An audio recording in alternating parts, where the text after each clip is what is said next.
কি এমনি এমনি আয়াত নাযিল করলেন নাকি?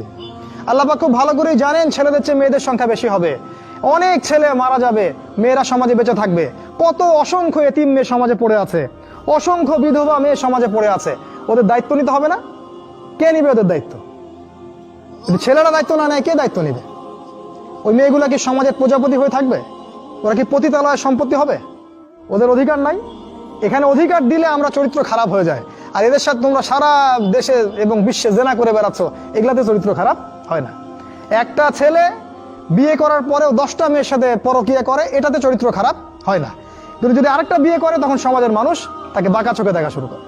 এটা জাহিলিয়াত, এটা পুরো সম্পূর্ণ মক্কার জাহিলিয়াত চলছে। দ্রুত বিয়ে করো, বিয়ে করে আদর্শ পরিবার গঠন করবে। পরিবারটা এত শক্তিশালী হবে যে পরিবারের ভিতর যেন কোনো রকম শিরক, কোনো বেদাত, কোনো কুফর, কোনো হারাম ঢুকতে না পারে। পারবে না ইনশাআল্লাহ? ইনশাআল্লাহ। 5 নাম্বার